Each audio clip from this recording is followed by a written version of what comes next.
Hi guys, I am Nausheen, MBBS third year student of government medical college.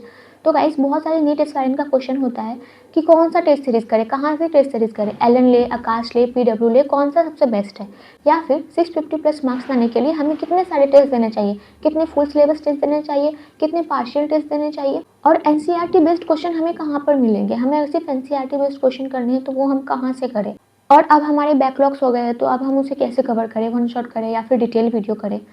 तो guys, ये video बस आपके confusion को क्लियर करने के लिए है, कोई भी प्रमोशनल नहीं है। मैंने ये सब एनालाइज किया है खुद से, या फिर मैंने अपने और भी मेडिकोस फ्रेंड से पूछा है कि उन्होंने अपने टाइम में क्या गलती की थी या उन्होंने अपने टाइम में क्या चूज़ किया था। तो गाइज, प्लीज़ इस वीडियो को स्किप मत करना और एंड तक ज़रूर देखना ताकि तुम्हारे भी सारे कन्फ्यूजन क्लियर हो जाए। तो सबसे पहले कि कौन सा टेस्ट सीरीज बेस्ट है, आकाश, एलन या पीडब्ल्यू, ये बहुत बड़ा कंफ्यूजन है और एटलीस्ट हर नीट एस्पायरेंट के मन में होता है कि कौन सा टेस्ट सीरीज ज्वाइन करूँ। कोई बोल रहा है आकाश बेहतर है, कोई बोल रहा है कि एलन ले लो, कोई बोल रहा है पीडब्ल्यू ले लो। तो मैं आपको बताने वाली हूँ तीनों के प्रोज एंड कॉन्स। तो गाइज, आकाश और एलन तो ऑलमोस्ट सेम ही है। आकाश और एलन में क्या होता है कि कॉन्सेप्ट ओरिएंटेड क्वेश्चन रहते हैं, हायर डिफिकल्टी लेवल होती है और एग्जाम का प्रेशर को हैंडल करना सिखाती है, और ऑफलाइन होती है, तो ये भी बहुत बड़ा बेनिफिट है। अब इसके कॉन्स देखते हैं। तो कॉन्स में क्या है कि मतलब कभी कभी डिफिकल्टी लेवल इतना हाई हो जाता है कि मार्क्स कम आते हैं, तो स्टूडेंट जो होता है उसकी कॉन्फिडेंस डाउन हो जाती है, वो डिमोटिवेट हो जाते हैं। तो अगर आपको अपने कॉन्सेप्ट को एकदम क्लियर करना है तो प्लीज़ गो विद आकाश और एलन। अब अगेन पीडब्ल्यू पे आते हैं। तो पीडब्ल्यू के प्रोज देखेंगे तो इसमें इजी टू मॉडरेट लेवल के क्वेश्चन होते हैं, एनसीईआरटी बेस्ड होते हैं, और फिर बच्चों के कॉन्फिडेंस डाउन नहीं होता है क्योंकि हायर लेवल क्वेश्चन उतने आते नहीं हैं, एकदम एनसीईआरटी कट टू कट होती है। इसके कॉन्स देखें तो मतलब कभी कभी क्वेश्चन आपको मतलब टेस्ट के बहुत ईजी लग सकते हैं, तो it's not a big deal. और अगर आपको बस एनसीईआरटी में मास्टरी करनी है तो फिर आप पीडब्ल्यू के साथ जाओ, पीडब्ल्यू बेस्ट है उसके लिए। एक और चीज़ की मतलब अगर बस पीडब्ल्यू के टेस्ट देकर आपने छोड़ दिया ऐसे ही तो फिर आपकी ग्रोथ जो है वो स्लो हो जाएगी, क्योंकि उसमें सिर्फ एनसीईआरटी के क्वेश्चन ही आ रहे हैं, कॉन्सेप्ट के उतने क्वेश्चन आ नहीं रहे। तो फिर वो रट्टाफिकेशन टाइप आ जाएगी कि तुमने रटा है तो तुमसे बन जाएगी और तुमने नहीं रटा है तो फिर नहीं बनेगी, कॉन्सेप्ट उतनी क्लियर नहीं होता है। तो मैं आपको बताने वाली हूँ कि कौन सा टेस्ट सीरीज आपको लेना चाहिए।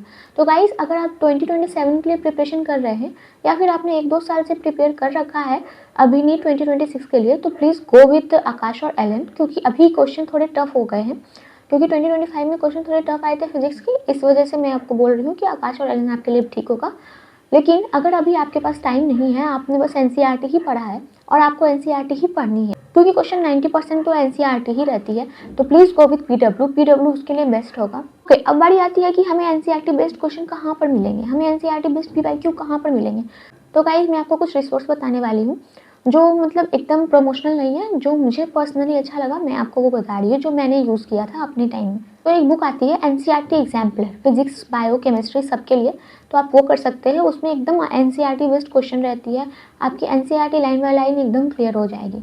बट आपको अगर करना है एनसीईआरटी के पीवाईक्यूज, तो उसके लिए मैंने एक बुक की थी बायो की, एनसीईआरटी एट फिंगर टिप्स वाले, तो आप वो कर सकते हैं। वो फिजिक्स और केमिस्ट्री की भी आती है, उसमें पीवाईक्यूज भी रहती है और एनसीईआरटी बेस्ड क्वेश्चन भी रहती है अलग से। तो उससे करने से भी आपकी कॉन्फिडेंस बूस्टअप होगी, आपकी मार्क्स इंक्रीज होगी और आपका कमांड अच्छा हो जाएगा एनसीईआरटी पे। अगेन हम इस टॉपिक पे आते हैं कि अभी हम लोग कितने टेस्ट दें, कितने मॉक लगाए कि मेरे 650 प्लस मार्क्स आ जाए या 600 प्लस मार्क्स आ जाए। तो गाइस, अभी के टाइम में पूरे फुल सिलेबस टेस्ट के लिए आपको कम से कम 25 से 30 फुल सिलेबस टेस्ट लगाने ही है। और सिर्फ फुल सिलेबस टेस्ट नहीं देना है, आपको उसे एनालाइज भी करना है और आपको अपने एरर नोटबुक में उसे नोट डाउन करना है कि आपने गलती कहाँ की है, और आपको उसे वीक टॉपिक को बार बार रिवाइज करना है। बहुत किसी ने ये भी पूछा कि मैं पार्शियल टेस्ट जो होते हैं वो कितने दूँ, तो वो भी 25 से 30 दो अगर आप नीट 2027 के लिए तैयारी कर रहे हैं अभी तो। नहीं तो फिलहाल तो आपको फुल सिलेबस टेस्ट देने हैं और उसे आपको बहुत अच्छे से करने हैं। एक और क्वेश्चन था बहुत सारे नीट एस्पायरेंट्स का कि अभी हमारे बहुत सारे बैकलॉग्स हो गए हैं, तो अब हम उसे कवर करने के लिए वन शॉट करें या फिर डिटेल वीडियो देखें। तो गाइज, अभी टाइम बिल्कुल भी नहीं है, अभी आपके पास 4 महीने से भी कम टाइम बचे हैं, तो आप वन शॉट ही करो, क्योंकि अभी डिटेल वीडियो के पीछे जाओगे तो आपकी सिलेबस कंप्लीट करते करते ही नीट आ जाएगी। तो प्लीज़ आप वन शॉट वीडियो ही कर लो और फिर ज़्यादा से ज़्यादा उसके क्वेश्चन लगाने की कोशिश करो।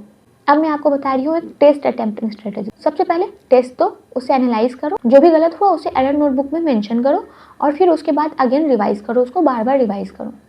So guys, this is all about today. अगर आपको और भी कोई प्रॉब्लम है या आपको कोई भी कंफ्यूजन आ रही है तो प्लीज़ आप कमेंट करो, मैं उसका रिप्लाई ज़रूर दूंगी।